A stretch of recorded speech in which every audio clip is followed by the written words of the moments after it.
interrupt your regularly scheduled programming to bring you the latest episode of Across the Board. Effects of listening to this podcast may include being educated on a random topic, shock, hysterical laughter, and an overwhelming feeling of wanting to subscribe to future episodes. This episode will start momentarily. All right, so this is 2 weeks in the making, this episode. Yeah, Unfortunately, you had a little bit of a gnarly cold. I did. So it was awful, and I'm still a little bit congested, but It happens. we pushed through. It's been going around. Yeah. People at work got sick like 3 times in 2 months. Mm-hmm. So Yeah. it's definitely been going around. Same thing with the folks in our office too. There's a lot of people getting sick, and it's not even like the full flu. It's like just a cold, but Just it's like bad cold. it's a bad cold. Yeah. It's been over a week. Like Yeah. colds usually last 4 or 5 days. It depends. I mean, Everybody's different too. yeah, but I I guess the flu shot doesn't work against the cold. No, because it's the flu. Don't they have cold shots? They should have No. cold shots. They're Cold vaccine. I don't know how true this is, but I've heard that the flu shot is only for like particular strains of the flu. Like I have a question. okay. What's the difference between cold and a flu? Does a flu, you have a fever as well? Is that what it is? Do you know? Typically, they're just different viruses, but yeah, typically Okay. the flu you typically have a fever with, and it's a lot more serious. Like people die from the flu all the time. Yeah. But yeah, I don't know how true this is, and I'm sure somebody will tell me that I'm wrong, and that I'm a vaccine denier. But apparently, like the flu vaccine, and again, this is just what I've heard. So apparently, if you what they do is they basically vaccinate people for what strain of the flu they expect to be the most prevalent for that year. But how do they know? But they don't. It's just an educated guess. And so, Okay. a bunch of people get that vaccine, and then it could just be another strain altogether, and that's why it's not effective. Mm-hmm. That's just what I've heard. Again, I don't really like research this stuff. Yeah. So in other news, apparently the song that we were using for our intro/outro was some no-name artist decided that they didn't like that, and so we can't use that anymore. Yeah. So now we're using some bullshit song from the YouTube library. I mean, it's not a bullshit song. It's just I just say it that way because it's like we just pick something at random. Yeah. It's fine. It is what it is. I don't think most people stay for the outro anyway. No, I don't think They so. probably stop listening after 4 minutes. I don't think that either. Okay. But I'm sure, once the music comes on, you're kind of like, okay, this is done. Like, I'm just going to move on. Well, and you can kind of tell, like, we're not good at talking right up to the end. Like, you could feel it winding down. Mm-hmm. So there's that. Yeah. But the good news, we had a short video clip go super viral. Yep. Well, super viral for us. Yeah. Because nobody really watches videos that we post. But 1.5-ish million views on Instagram. Yeah. Which is exciting. What was that? I don't know. Like a fruit fly or Oh. something. Okay. Anyway, yeah, that's random. The perks of recording in your living room. So yeah, that was kind of exciting. I don't know why. And it's funny to me because I feel like social media, this is just how I see it, is I feel like social media is very like short clips. Like people don't want to stay for a long video clip. Yep. But that clip in particular was like 2.5 minutes long. And I'm very surprised. Because we were talking about something that catches people's attention, like right away. Yeah, but I mean, maybe it's just the way that it all came together. I don't know. Or maybe the algorithm just decided this one. Maybe. I just think, again, catching attention is the important part of any podcast, but that's what we're working towards. So yeah. So there's that. And then the other thing I was going to talk about was, this is kind of really the topic of what I wanted to talk about. Mm-hmm. You know how like things just get to you sometimes? Right. Sometimes or all the like, time? Well, no, but I mean, you know how like sometimes it's just things just feel like nothing's going right kind of thing? Yeah. I'm a true believer that things are always going to go wrong as long as that person thinks that things are going wrong. Okay. So I think that things are what you make of them. Mm-hmm. I think that if, so you could be on your way to work, get a flat tire, and then show up late, and you get a whole bunch of work thrown on your desk, and blah, blah, blah, blah, blah. It's a shitty day. You step in a puddle, you spill your coffee, whatever. And obviously by then you're just like, what else can go wrong? Mm-hmm. Right? But I also feel like if you don't get to that point, if you don't let that negativity overwhelm you, I genuinely feel like things start looking up. I feel like there's the big factor of how things go just in daily life and just life in general is your outlook on it. I agree to a certain extent. Okay. But then you have to have a lot of discipline to not let things like that, I think, get to you. I don't even know if it's discipline. I think it's just a mindset. I think it's yeah, or mindset, whatever it is. But you can't just be like, okay, I just went through, I don't know, for example, someone loses their job, or like you said, someone steps in a puddle, gets a flat tire, and they're already late for work, whatever it is. You can't just expect someone to be like, well, cool. Well, I'll just deal with this. Yeah, you're going to get frustrated. You're going to get freaking angry. And I think especially nowadays, I think it likes you. Stupid fly. I think especially nowadays, I feel like people don't have any more patience. People don't have that same calmness to them. Yeah. So I think a lot of things just get to people, and I've always been envious of the people that are just like, whatever, things happen. I've gotten better at that, but I wish I was more like that, to just like not care about everything. But you do realize that it's a choice. Of course, it's a choice. It's a choice. Like if I choose to have a good day, and I actively say, no, you know what, I don't care if it's 107 degrees outside and I'm miserable and sweaty and whatever. I'm going to choose to ignore all this, and I'm going to continue to walk around to this theme park with 100,000 other people. I can choose to have a good time. So is that what you're telling me that we're doing in the summer? Are you prepping for that? Is that what's going on here? But my point is like, so the reason I bring this up is because you love Disneyland. Yeah. You could be at Disneyland when it's 105 degrees outside and there's tons of people everywhere and you're sweaty, but you could still be having a good time because you've chosen to have a good time. That's a good example of what I'm saying. But do you think it's because of where you are? It's because if you're on your way to work and you need to stop somewhere, or something happens to your car and it's 105 degrees outside, it's hot and it's humid. If you're choosing to if you're choosing to be positive about it, yeah. But do you think your environment has anything to do with that? Because like Disneyland is typically a happy place. So typically, if it's 105 degrees outside, you kind of like, you know what? Okay, I'm at Disneyland. Like, it is what it is. Like, I'm still gonna have a great day. But if you're in a friggin' gas station in the valley midsummer and it smells like smog, I don't know if you're going to be that happy about it. Well, it's not about being happy about it. It's the or like making the best of it. It's the way you choose to look at things. So I can sit there and I can get a flat tire and call a tow truck that's, an hour and a half away and blah, blah, blah and whatever. And I'm stuck in the middle of the desert, and I can see it as, you know what? This is an adventure. This is going to be a story to tell. And I can enjoy my time, and I could sit there and I can laugh and joke, and it's not miserable. Or I can sit by there yourself.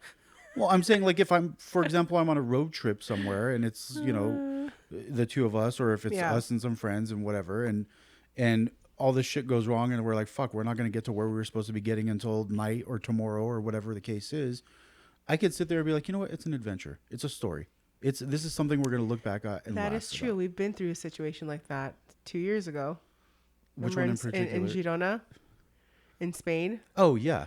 Yeah, where it started pouring out of nowhere. We were pretty pretty like not miserable in a sense where we were like bitter, but wasn't. but like miserable in a sense where like, oh my God, I can't believe this is actually happening to us like right now. You know, like this would happen to us, but I can't believe it's actually happening to us, you know? But you see what I'm saying? It's a story. It's a memory, and we chose not to be all bitter and pouty about it. I know, but like thinking back on it now, it was like really hilarious. It was so funny. And that was a perfect example of that. We're walking, we get to the furthest end of town. We sit down for a bite, and what happens is a fucking whole monsoon, like this torrential downfall of rain that lasted for a good hour. Yeah. We were also sitting outside. So and even though we were under umbrellas, we were still getting wet because the rain was sideways. So imagine this train station. You get to Girona, which is a very old city in Spain, and it's about was a mile and a half to where we sat to eat. It was probably 2 miles. Yeah, something like that. We walk there. Mind you, we're in summer clothes. I'm wearing sandals, t-shirt, pants, and you're wearing jeans and a t-shirt, right? Like summer clothes. Get to where we're going. We finally sit down to eat. We're out. It's an outdoor restaurant, and literally not 15 minutes into it, just pouring rain, pouring. There's like little rivers underneath our feet because it was like that much water. Yeah. So we were just trying to put our feet up on the, on the stools or whatever it was. And there was like a bunch of people around. No one could go anywhere. Yeah, we were just waiting for the rain to stop. And there are no Ubers or taxis that go through that area because it's such an old city, you know. So we just had to wait it out. And walking back. Well, so remember walking back and the number of puddles we accidentally stepped into. Yeah, and I had sandals on. Do you know how grossed out I was? Well, but hold on. It gets worse. And then remember we were walking under the like train monorail thing, whatever, where it was just constantly dripping from up above onto our heads. And by the time we got back to the train station, we had missed the train going back to Barcelona by like 5 minutes. Yep. And so we had to wait another hour and a half for a train. We had to wait at the station, damp. Yeah. For like an hour. I think it was like an hour and a half, like hour 15 minutes or something like that. And just like, we thank God there was like a little coffee place. We got some coffee. But that was nice. But you see what I'm saying is it depends on how you look at it. Yeah. It's like, getting back to the train station and having missed the last train by 5 minutes could have been somebody's 13th reason. And I'm not, my point is it depends on how you look at it. And if you look at it in such a negative light, you're like, holy fuck, what else can go wrong? No, absolutely. I think that's very true. Now, obviously you get what you put out, right? I'm a firm believer 100%. In that. But sometimes you can't help it. Just being more realistic about things. You do get upset. You get frustrated at things. You can't always be positive. I understand that, but I think that everybody, myself included, I think everybody should just make an active effort to maybe just try to be more positive and try not to get frustrated at especially things that are out of your control.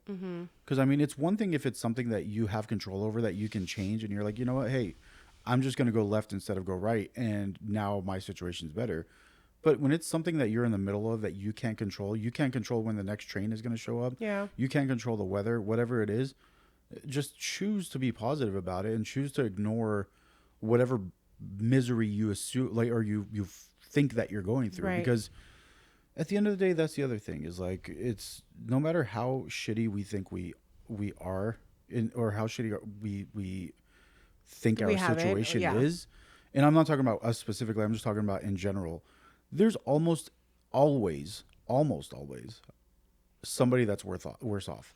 I think. And especially when for people like, here in the United States where it's like we throw away food because there's such an abundance of food and clean water is, and again, not everywhere. There's some places that have been ignored by our government and for some reason still don't have clean water. But I think it's one of those things where, you look at it and you're like, oh, this is a shitty situation or whatever. But at the end of the day, there's always, and in the case of people in the U.S., there's millions of people, if not billions of people that are worse off than we are.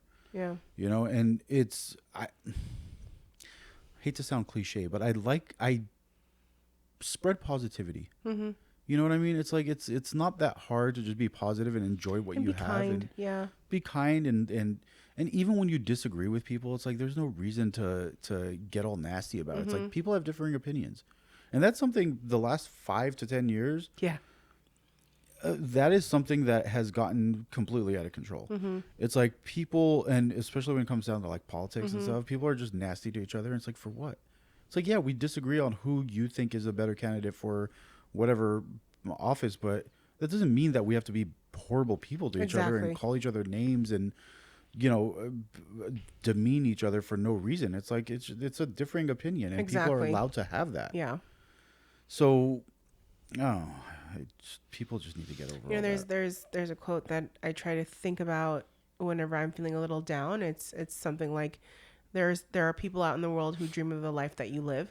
Yeah. And I always try to think of that when I get frustrated about something, or if I wish I had something, Mm-hmm. or, you know, if I'm like envious of something or whatever it is. Because, you know, we're just human. Of course. So I try to think of that, and I'm like, it makes me feel better, because I'm like, you know what? I'm fine. I'm blessed. I have what I need. And I'm happy. You know? Well, and it's not just even having what we need. It's we have what, you know, like going back to your quote, we have what a lot of people want. Mm-hmm. Like we're living somebody's dream. Exactly. You know what I mean? It's like there are people that just don't have the means, or the, you know, they grew up in the wrong place or whatever, and not any fault of their own. It's Yeah. just that's just what they were brought into. You know, they were born into that. They were born into whichever family they were born. I mean, similarly, like people that were born into fucking royalty, and it's like, Yeah. you know, it's nothing that they did. It's just the luck of the draw. But Yeah. regardless of whether you're born in the top 1% of the world or the bottom 1%, it's like you can always just enjoy what you have, because it's one life to live, you know, and no matter how shitty your situation is, I feel like you should always be able to say, hey, you know what? I can't change this right now. Right now I don't have the means to. Maybe someday I will. But right now, let me enjoy what I have. Let me enjoy my time with my friends, even if it's sitting in a backyard somewhere and just listening to bad music, like whatever it is. I think that's also circumstantial. I agree. You know, there are people who unfortunately don't have, you But know. No, 100% agree Yeah. with you. But at the same time, it's like I've also seen people that don't have a damn thing and still enjoying themselves, you know, with their friends, with their family, whatever, at a little backyard barbecue or whatever it is. I'm not talking about people like that. I'm talking about other people who realistically don't have anything. There are some. You know, that's There are some. Yeah. And that's why I'm saying I'm not saying this goes for everybody. I'm just saying Yeah. that the majority of people in this world, no Mm-hmm. matter how bad they think they have it, the majority are still better off than others. yeah. You know, Yeah. there are people that, you know, it's, yeah, they are the bottom of the barrel. There's no fucking hope. Like, I get that. And my heart goes out to those people, because it's, what do you do at that point? Mm-hmm. You know, it's not, you can't just tell somebody like, well, yeah, go and move somewhere else and Yeah. find a job and this and that, because it's just not practical. It's not, they're going to be the 1 in a million if they do make it out of whatever poverty they're living in. So I get that. Or not even that, you know, people who, you know, unfortunately have certain types of sicknesses that they're not able to overcome. And then, you know, just what do you say in that regard? You know what I mean? Like, it's such a difficult thing to go through. Of course. But I get what you're saying. In just the general sense of things, we should always be just happy and appreciative of what we have. Right. No, like, and here's what I'm saying. It's like, even when you talk about like sicknesses, it's like the perfect example of this are like these poor kids that have cancer that are still smiling and happy. I know. And it's like, you know, God dealt them the worst fucking hand possible, and they're still making the best out of it, because what else can you do? Yeah. Even for people that are dying of a shitty disease, there's absolutely, well, look, there is a reason to fucking feel shitty all the time, but there's absolutely no reason to let yourself not enjoy the last years of your life if you're dying from a shitty disease. Like, granted, you're not going to be able to keep a smile the whole time, and inside you're going to be literally like, just it's heart-wrenching. Yeah. But those are the same kind of people that, for example, will try to enjoy their last few years of their lives, and you know, spend it with family and laugh and make memories and whatever, because it's the alternative is just Misery. what's the point? Yeah. What's the point? What's the point of the last few years of somebody's life being in misery around, you know, it's miserable for them. It's miserable for their family. They don't get to enjoy what little time they have left. Like, it makes no sense. Absolutely. And so that's kind of also where the whole thing about like live every day like it was your last comes from, is because typically when you know that your time is numbered, like your days are numbered, you're typically trying to enjoy them. And again, I feel like this is a conscious choice that somebody can make and say, you know what, I'm just going to take this and I'm going to make the best of it. Yeah. I'm going to make this a memory. I'm going to make this a story that we're going to laugh about in the future. You know, like you're saying, it's like you go through shitty situations, and while you're in it, you're like, this is such a shitty situation. But then every one of those situations you've looked back on, you're like, oh, fuck, that was kind of a funny story. Yeah. So it's like, why not just enjoy it in the moment and still have that funny story? Yeah. You know, it's, you can, I would say 98% of shitty situations that people have been in, they've survived. And laughed about later on. You know what I mean? So. That's what I'm saying. So it's like, if you're going to survive all of these shitty situations, why not just have fun with them and make them less shitty? Yeah. I remember even sitting at that cafe when it was pouring, you literally look at me and you go, you know, we're going to laugh about this in a year from now, right? And I probably did say that. Yeah, you did. Okay. And I'm like, I think we will. Like, yeah, no, but... remember, we were so like annoyed. We just wanted to like rest and like hang out. But it was just, it just sucked because we had kind of devoted that day to being out there. And within what, like an hour? And there were, just to clarify, no rain in the forecast, by the way. Like, no rain in the forecast. None. It was a sunny day. And it waited, for whatever reason, it waited till we got to as far as we could possibly be from the train station to start pouring. But what an experience. But that's, you know, same thing when you get a flat tire on the road and you're like, whatever, fuck it. just move on. Yeah. I mean, look, I don't 100% believe in, you know, people talk about vibrations and frequencies and all this bullshit. I'm not the kind of person that says like, oh, if you listen to music of this frequency, it's going to bring you luck. Like, I don't think that. But I do think that you get what you put out. I do think that the universe is, let's not even say the universe. The space that we occupy as consciousness, put it that way. I think it's reactive to us. I know this gets into this whole kind of like, it's probably the premise of some, you know, religion or something. But okay. I think that our space is reactive to what we put out to it. Yeah. So I think people, for example, who are desperate will never get that break because of that desperation. Whereas somebody who... But why? Because I feel like it's not, you're not, you know, it goes back to that whole law of attraction thing. You're not putting out what would bring in that thing that you want. Yeah, but that's messed up. But okay, but here's the difference. Okay, so desperation and just wanting doesn't do shit. But determination and drive and trying and whatever, and envisioning and saying, you know what, I'm going to do this. That's what brings you success. Yeah. I want to do this or I have to do this versus I'm going to do this is a very big difference. And I do genuinely believe that their universe is reactive. It's the same reason that you see people who have money winning at casinos. That's true. Because they don't have that desperation of, oh, I need to win. No, it's because to them, they're just having fun and they're like, I'm going to win. And even if I don't care because it's not a big deal. But do you think on the opposite side of that is they're winning because they're playing bigger bets and it's more of... No. They have a higher chance of winning because they're playing higher bets? I don't think that makes a difference. Maybe. I think that your odds of winning something, like, so, okay, specifically in a casino, I think that your odds of winning are the same regardless of your bet size. And I would venture to say that if you're playing bigger bets, you're probably not as likely to win as often or as much. So in the perfect example of this is like slot machines. Typically, let's say you get free spins or whatever bonus you get in a slot machine, slot game. You're typically not going to see the crazy multiples of your wager size that you are on smaller bets. You might play a $5 bet and win a $3,000 jackpot. So that's, I mean, fucking, I can't even do math right now. was that like 800 times or something? Close to 800 I times don't know. of your bed size. 750, I guess. No, 700.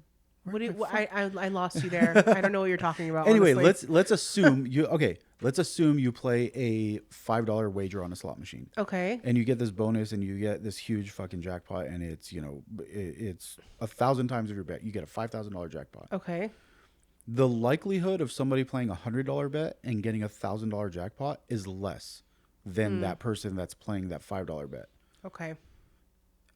It's realistically, I mean, the casinos don't want to pay out that much, so course. they have these things turned down. So I don't think it has anything to do with the bet size. I think it has more to do with just what they're putting out there and what the universe is doing to, basically reward them for what their mentality and their energy is. Mm-hmm. So, going back to it, it's like this whole thing right here. I don't think that I have to be successful and have thousands of viewers. I'm doing it because I want to. And that want is to me at least, in my opinion, that want is more of a driving force than have to. Mm-hmm. You know what I mean? Like when you're doing something because you genuinely enjoy it, typically it shows. It's like, you go out there and you see, for example, you go to a restaurant and you see a chef that's cooking their ass off in this small little hole in the wall in the corner, and they're cranking out the best food ever because they love cooking. Absolutely. Versus you go to some bullshit restaurant where the only thing they care about is making money. It shows because the food quality, I mean, it's not the food quality, the creativity is vastly different. Exactly. is vastly different. Yeah. So it's very different when you have somebody that's actually passionate about what they're doing, and it just automatically, like, there's that automatic domino effect of like, okay, well, this person's doing what they want to do, so they're putting more effort into it, and that in and of itself brings whatever success that, however you measure success, whether it's views or money or whatever it is. Like, I think that is more, that's kind of another maybe not indicator, but a little bit more proof that it's more about your energy that you're putting out. Because let's be honest, I mean, who's ever gotten rich by just really wanting to make money? Like, it doesn't happen that way. It's because they're doing something they're passionate about, and they're like, I want to grow this company because I want to help people, or I want to, I created this awesome product that I think everybody should have. So they go out and they don't make as much profit, but the word spreads, and it explodes because there's that drive behind them to actually just spread the word and help people versus I'm a greedy fuck that just wants to make a bunch of money, clutching money in both hands, No, it's very true. Basically what I'm getting at, what I'm driving at for the last 20 minutes here, is that I don't think, I really don't think it pays to be A, miserable, and B, desperate. I think those are two things where you're just literally being miserable and or desperate. You're just pushing away any luck that may have come your way. That's very true. I think that is, and not only are you miserable yourself, but No, but I've also realized that the more you are that way, the more things go wrong. Exactly. You know what I mean? So, and not to mention, it's like nobody wants to be around somebody that's like that. Definitely so it's you're pushing other people away as well. It's like, I genuinely feel like the people that are the most fun to be around are the people that are just happy doing anything. You know what I mean? It's like, okay, example of this. Remember my half cousin, I guess, who had come into town from Europe. Yes. When we took her anywhere, it was, so this is the funny thing, is anywhere we took her, right, she was just in awe, and she's like, oh my God, this is beautiful, and oh my God, that's beautiful, and oh my God, this is so cool. And the funny thing is like, I enjoyed being around that just because it was just like, it's kind of like the first time for you two seeing these things, like it's through someone else's eyes who's never seen that. That's one part of it. Yeah. But then the other part of it is you're like, she's just happy being here. and places that we've been 100 times before, we're like, this is not that special, but yeah, okay, cool. If you're happy, then yeah, I'm happy too. Like it rubs off on you, and it's very it's a contagious kind of like excitement and happiness that people get. But there are people that are just like that all the time. Yeah. There are people that are happy to be waiting in line, and I'm like, I could never be happy waiting in line. But if I'm waiting in line with somebody who's happy just being there, because it's like, oh yeah, it sucks right now, but in 15 minutes we're going to be able to go into this place and enjoy whatever, experience this thing, whatever it is, that starts rubbing off on you, and you're like, yeah, that's true. Like, at least we have the opportunity to stand here in line and wait for this thing, because there are some people that can't fucking stand because they have no legs. So just remember that when we go to Disneyland together. Oh man. Yeah, I gotta really choose to be happy for that. You gotta choose. It's a choice. Yeah, I know it's coming up too. It's summer though. Summer's like so busy. Yeah. The one thing that I've realized also is I used to like summer when I was younger. No. And I think it's because it was just like the time off of school and stuff. I think that too, yeah. I hate summer. Hate it. I mean, look. Hate it. Again, I'm going to make a conscious effort to be more positive about things. But summer just sucks. It's like there's... So thinking of it positively. Yeah. Okay. You have beautiful days. You have longer sunny days. Longer days, longer sunlight. Yeah. You have the opportunity to go to the beach, to sit outdoors, to enjoy the weather. Yeah. To be around your family more. Yeah, absolutely. Right? So we have those good things. But one thing I will not stay positive about are all the freaking bugs. But you can also look at it this way. That come with summer. You can also look at it this way, that a lot of those bugs are helping to... I don't care. Don't care. Keep the circle of life going. That's cool. Don't want it. Well, I mean, look, here's the funny thing too. Again, this goes back to what I was saying about energy. I genuinely feel like when you don't care about the bugs leave you alone. I mean, I think that's why my problem is, because they always tend to like... I've worked... The amount of mosquito bites that I get every summer, like I literally have to spray myself before I leave the house. It is terrible. Okay, so years ago, I was doing a little bit of work.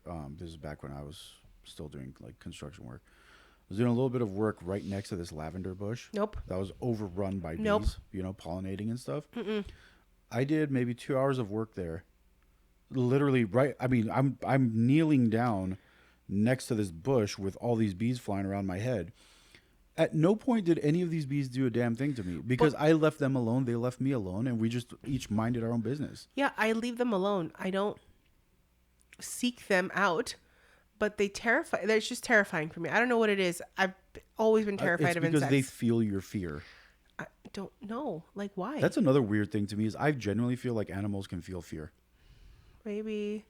I feel like that's why dogs will bark at people who are afraid of dogs, and bark at them more aggressively, because it's kind of like they know that they've one upped that person because that person fears them. I don't know. I feel like animals do have like a different sense than we do. Maybe, I don't know, but it'd be cool if humans had. I think that's mainly why I don't like summer. Do you think humans? This is an interesting concept. Do you think that humans have senses and or like instincts that have been lost to time? Common sense? Maybe? That's one sense. No, but so I'm wondering, like the fifth sense? There's like Karen from You Mean mean Girls? the sixth sense? No, I know. She says... Oh, she's a... Or sixth sense? What did she say? I don't remember what she said. She has one of those. She can always feel when it's raining. She has ESPN. Yeah. Yes and no. I don't know. So think about like people that claim to be psychic. Maybe they do have the remnants of some kind of extra sense that humans had back in the day that we've just lost because of whatever. I mean, look at, so we're seeing it right now. Like humans are losing certain senses just because of exposure to information and ease of access to information. So like not really senses, but like some amount of brain power is being lost to that. Like kids can't do math anymore without a calculator. Meanwhile, you go back 50 years and people were doing math like off the top of their head for even complex like multiplications, whatever. So I think that like the more and more life gets easy, I think the more we've lost in terms of senses. Mm-hmm. So what's to say that it wasn't like 5,000 years ago where people needed to hunt and not be eaten by animals?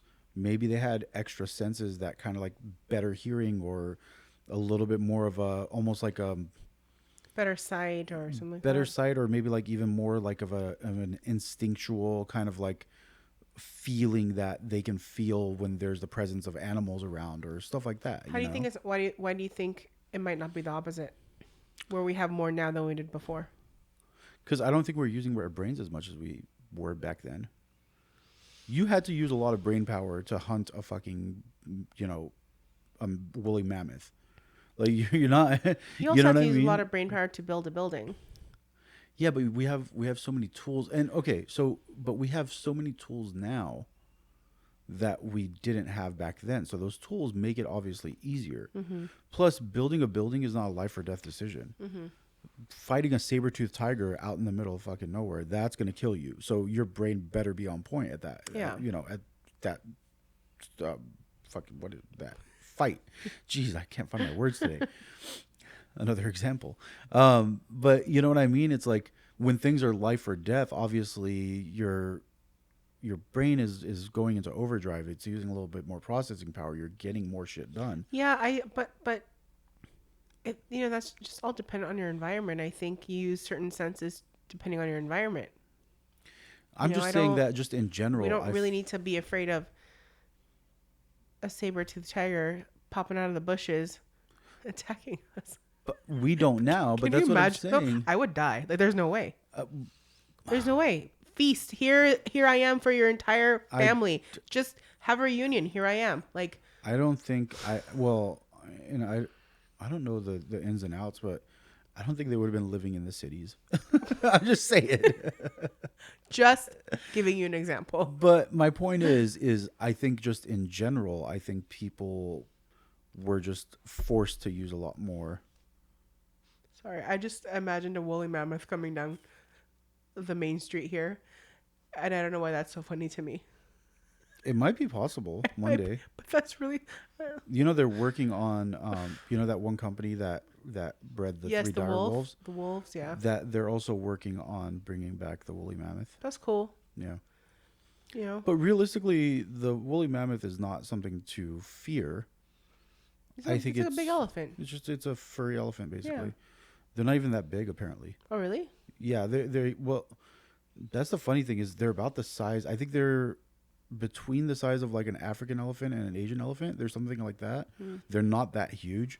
I always thought they were like these giant freaking like the monstrous big, things. Yeah, tusks and everything. Well, they'll still have big tusks, but they're about the size of an elephant. Like they're the size of what we know. I hope they don't bring back like saber-toothed tigers and stuff like that, because that's a no-no.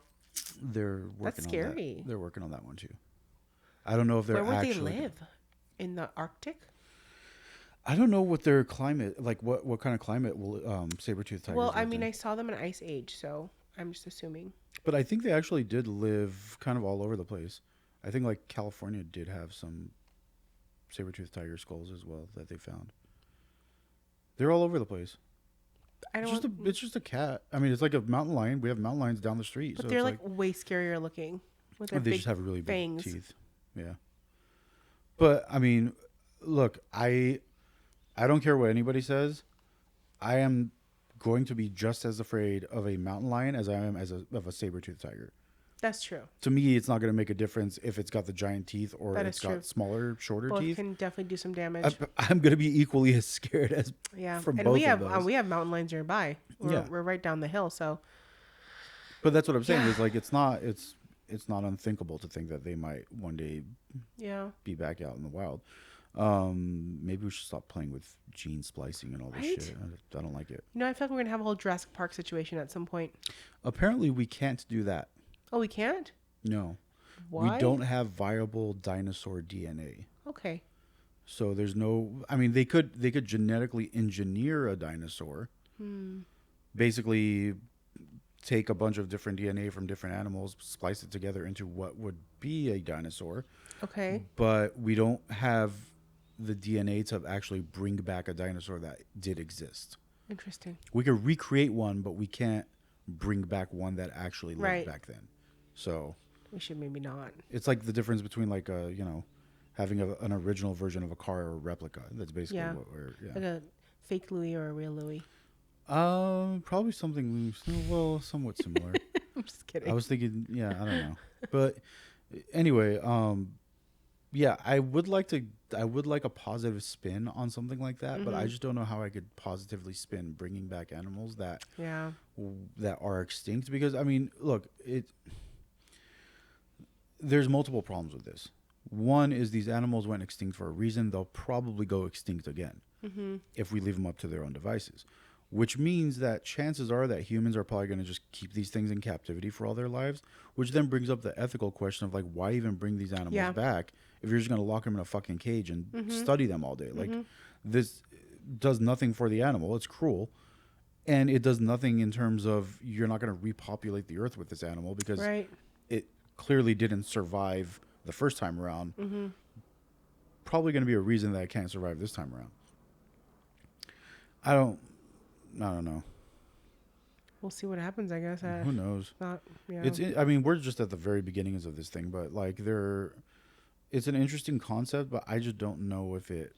Who knows if we'll even see that in our lifetime, honestly. Well, I mean, they did do the dire wolves. That was pretty simple. But I wonder how long that took. Like, I don't think that company's been around for that long. I don't think that company's been around for that long, but let's say it was a decade. I don't remember the numbers. I listened to a podcast with the guy, the CEO. But let's say it was a decade. That's not that long. Let's say it was 2 decades. But the problem is that they figured it out. So it's to figure out the next animal is not going to be as hard to do. It's not like they have to start from scratch.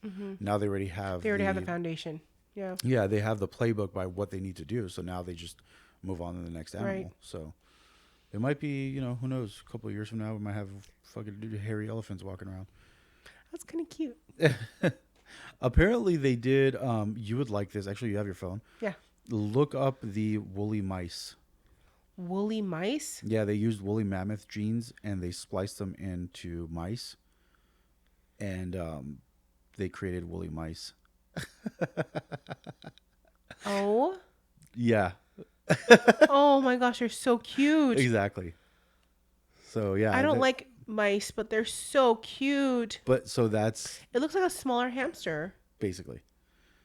Oh my goodness. But that's the kind of shit they're doing. They're just playing with genes. And do you think that's right though? That's a whole ethical thing that people have been debating for 20 years now, ever since the idea of gene splicing came around. I think it has its place. But I also think that this is a slippery slope, because once you start playing with gene editing and stuff like that, then you're going to say, okay, well, I want to have a kid, but what we're going to do is we're going to take that initial, couple of, maybe you start off with a couple month old embryo, or maybe you start off with the sperm and the egg itself, and you say, I want to make sure my kid's going to be blonde, have fucking crazy muscle mass, low fat, high intelligence. He's got to be 7 feet tall. And now you're just just genetically modifying every human that's born, because rich people have the funds to do this. Or you have a country that says, hey, we need a stronger military, so we're just going to genetically engineer a bunch of 9 foot tall fucking superhumans that have skin as tough as a crocodile, and we're going to send them out there to be our military. So it brings up a bunch of crazy questions, like where do we end up if we start doing that? Yep. No. Anyway, we'll see, I guess. Yeah. That really went off the rails. Going back to the original topic, be happy, people. Be happy with what you have.